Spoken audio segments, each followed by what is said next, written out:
Alhamdulillahirabbil alamin. Allahumma anfa'na bima 'allamtana wa 'allimna ma yanfa'una wa zidna ilma. Rabbi shrah li sadri wa yassir li amri wahlul 'uqdatam min lisani yafqahu qawli, amma ba'du. Halo teman-teman, pada video kali ini kami akan membahas tentang review chapter kitab Ushulul Fiqh. Nah, pada judul pembahasannya kami akan membahas mengenai as-sunnah. As-sunnah ini adalah sebagai sumber dan dalil hukum Islam yang kedua setelah Al-Quran.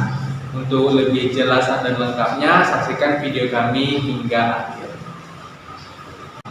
Sudah, sebelumnya kan kita pernah belajar nih mengenai sumber hukum Islam, yaitu sunnah. Nah, coba Yuda jelaskan kembali pengertian as-sunnah itu. Oke, baiklah.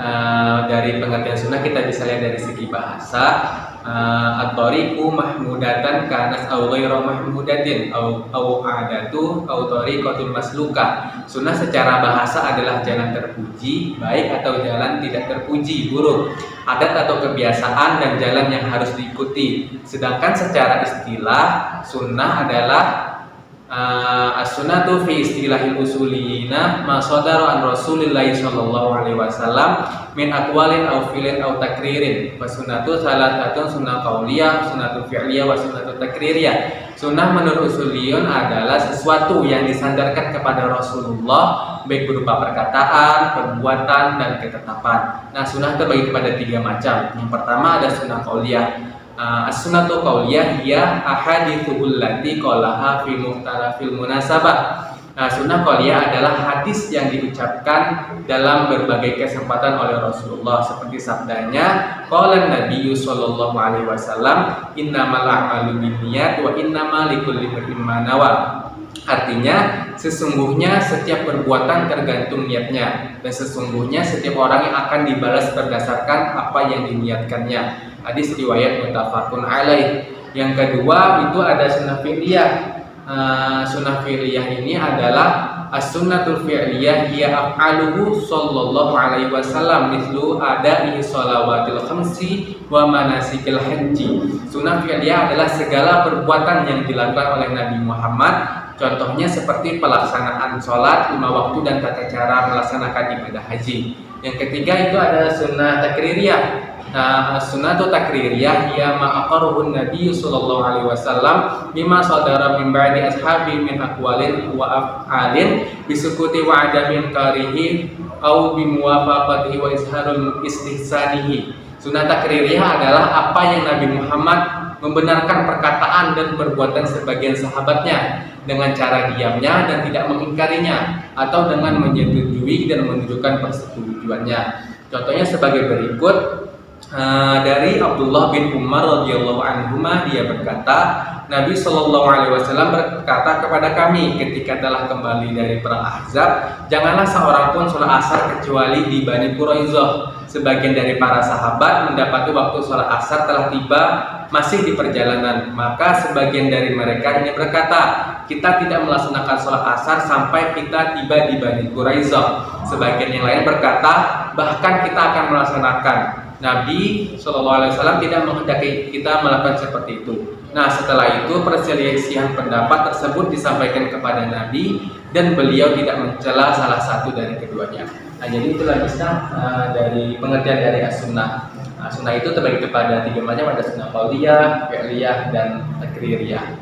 Selanjutnya saya ingin nanya kepada Misnah mengenai keujahan dari sunnah ini. Nah, bagaimana sih keujahan sunnah? Sunnah ini sebagai sumber hukum Islam yang kedua setelah Al-Quran. Baiklah, keujahan sunnah itu bisa kita lihat di dalam Al-Quran.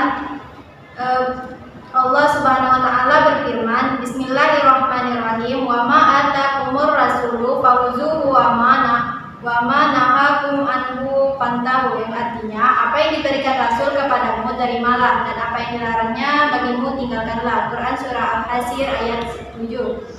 Kemudian selanjutnya, may yuti'ir rasulah faqad ata Allah, yang artinya apa yang menaati Rasul yaitu Muhammad, maka sungguh telah mentaati Allah. Quran surah An-Nisa ayat 80. Kemudian yang kedua itu ada kesepakatan para sahabat. Kesepakatan para sahabat dan orang-orang yang saleh pikiran mereka tentang perlunya mengikuti petunjuk dari sunnah beliau selama hidupnya dan setelah wafatnya Rasulullah. Kemudian yang ketiga itu ada dalil akli bahwa di dalam Al-Quran Allah membebankan kepada manusia beberapa kewajiban yang maknanya tidak dapat dijelaskan dan ketentuan dan tata caranya tidak rinci. Di dalam Al-Quran, sunnah datang secara rinci dan memperjelas hal-hal ataupun ayat Al-Quran yang masih bersifat umum tersebut, seperti firman Allah Subhanahu wa taala, wa aqimus sholata wa atuz zakata, yang artinya tegakkanlah sholat dan tunaikanlah zakat. Quran surah Al-Baqarah ayat 43. Nah, jadi sunnah itu, kewujudan sunnah itu kita bisa lihat dari Al-Quran, kesepakatan para sahabat dan dari akli. Ya. Selanjutnya Yuda, bagaimana sih hubungan antara sunnah dengan Al-Quran? Oke, baiklah. Nah, untuk hubungan antara sunnah dengan Al-Quran, kita bisa lihat dari dua sudut, yaitu pertama dari segi sunnah itu sebagai hujjah. Maksudnya sunnah sebagai hujjah dan rujukan untuk menetapkan hukum syariat dan menepati urutan kedua setelah Al-Quran. Mujtahid akan merujuk kepada sunnah untuk menentukan suatu hukum jika tidak menemukan hukum yang dicari di dalam Al-Quran. Nah, yang kedua kita bisa lihat dari segi hukum-hukum yang terkandung di dalamnya. Adapun hubungan sunnah dengan Al-Quran ditinjau dari hukum-hukum yang terkandung di dalamnya, itu terdapat beberapa fungsi. Fungsi sunnah itu mencakup tiga hal, yaitu pertama sunnah sebagai bayan takkid, yaitu sunnah berfungsi untuk mempertegas dan memperkokohkan kembali hukum yang ada di dalam Al-Quran. Contohnya sebagai berikut, Allah Subhanahu wa taala berfirman, Bismillahirrahmanirrahim, ya ayyuhalladzina amanu la ta'kulu amwalakum bainakum bil batil illa an takuna tijaratan an taghadin minkum. Artinya, wahai orang-orang yang beriman, janganlah kamu memakan harta sesamamu dengan cara yang batil atau tidak benar. Quran surah An-Nisa ayat 29. Dan ini dipertegas oleh sabda Rasulullah, la yahillu malimri muslimi illa bi min nafsihi. Artinya tidak halal harta seorang muslim kecuali dengan keridhoannya. Hadis riwayat Abu Dawud. Yang kedua, sunnah itu berfungsi sebagai bayan tafsil, yaitu sunnah berfungsi sebagai bayan dan memperjelas hukum yang masih bersifat umum atau mujmal yang terdapat di dalam Al-Quran. Kewajiban sholat misalnya disebutkan dalam Al-Quran secara umum atau mujmal, seperti firman Allah, aqimus sholat, dirikanlah sholat. Maka adanya sunnah itu untuk memperjelas dan menjelaskan ketentuan sholat, termasuk rukun, syarat, sunnah, dan lain-lain.